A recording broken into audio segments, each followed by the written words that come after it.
susunod na programa ay rated Filipino. Ito ay nagtuturo ng wikang Filipino para mabigyan tayo ng kaalaman sa wikang Filipino. para sa mga batang manonood. Kala ko tayo hanggang dulo, ba't ngayon nag-iisa ako? O diba wala akong natutunan? Ang hirap mo pa rin kalimutan.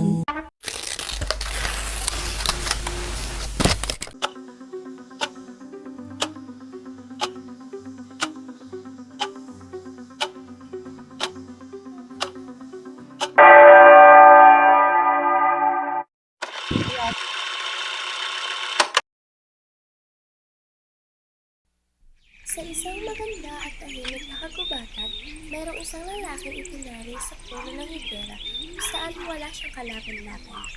Siya si Florante, ang anak ni Duque de Riceo at Prinsesa Floresca.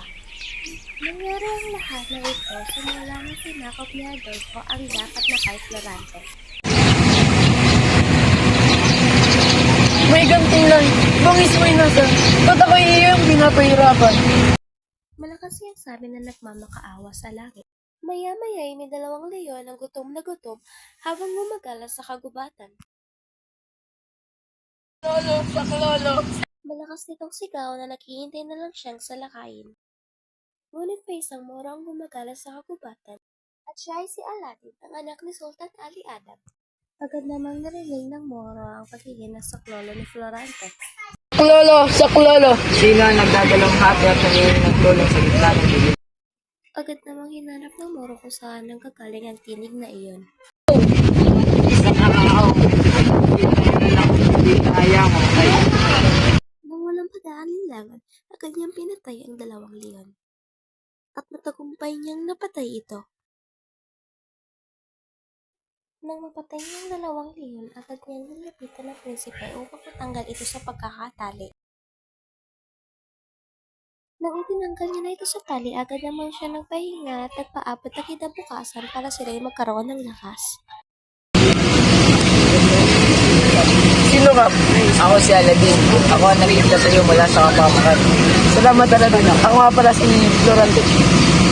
Tanong si Aladdin kung bakit siya ay itinali roon, agad namang ikiwanento ni Florante kung ano ang nangyari sa kanyang buhay.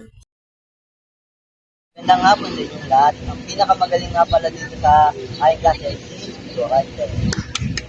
Palapakan namin siya. Natin.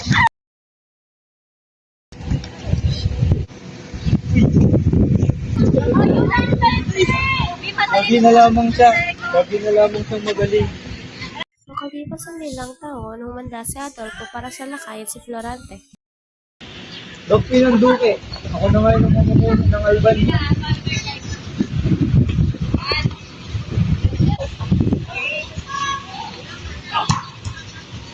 Laura, tulungan na ako.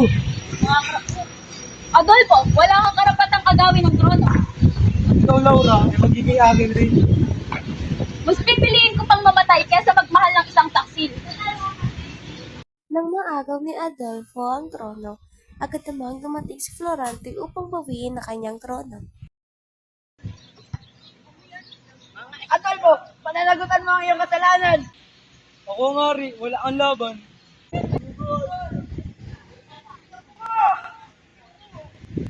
Sa kasamaang palad, sa sobrang lakas ng puwersa ni Adolfo, halos karamihan ng kawal ni Florante ay namatay. Nalo si Adolfo, agad namang napagsamantalahan ni Adolfo si Laura. Wag! Adolfo! Wag! Lola! Saklolo! Itigil mo yung ginagawa mo! Hindi ko hayang mapikan ng isang inosante!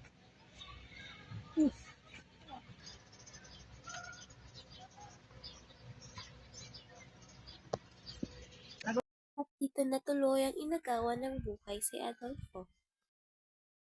At ito ang kwento sa buhay ni Florante. Asan na kaya sila?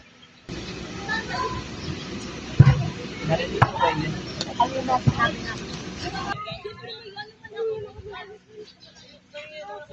Laura, Clarida,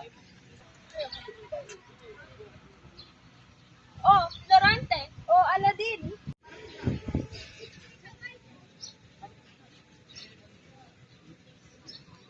Makalipas ang 2 taon, si Florante at si Laura ay kinasal. At nakalipas naman ang ilang linggo, si Aladdin at si Florinda ay ikinasal na rin.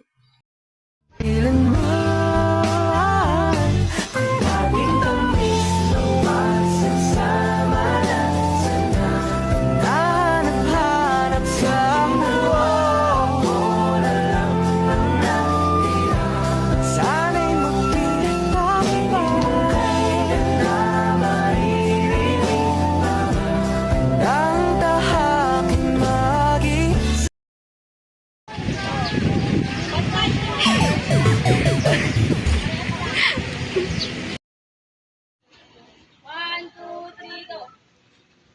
Ikaw, Adolfo, wala kang karapat sa tagalan ng trono. Abi ko lang ay magkakawin din.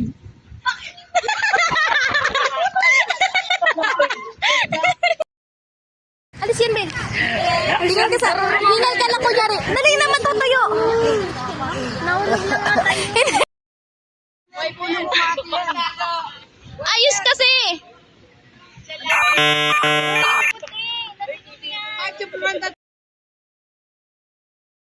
Tayo magkakasubukan.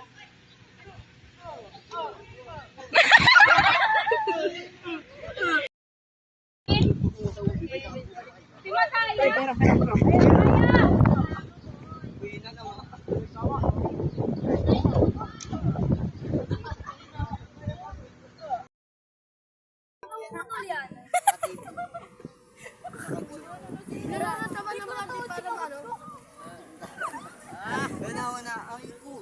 Away. Hindi ka pre.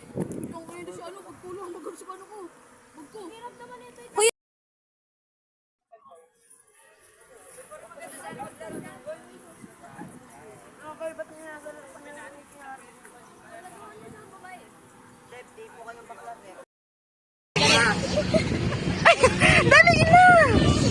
Dali na. Dali na nga. Usaya mo. 1, 2, 3. Ayun, tumawa. 1, 2, 3, go. Ang inggit.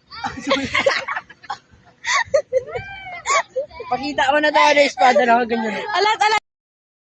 Yun, ang kwento. Hindi pa nga sa inyo nakaharap. Putang ina kasi. Alat.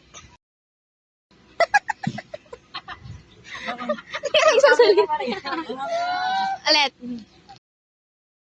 Ba't di ka naglakad? Oh, Florante.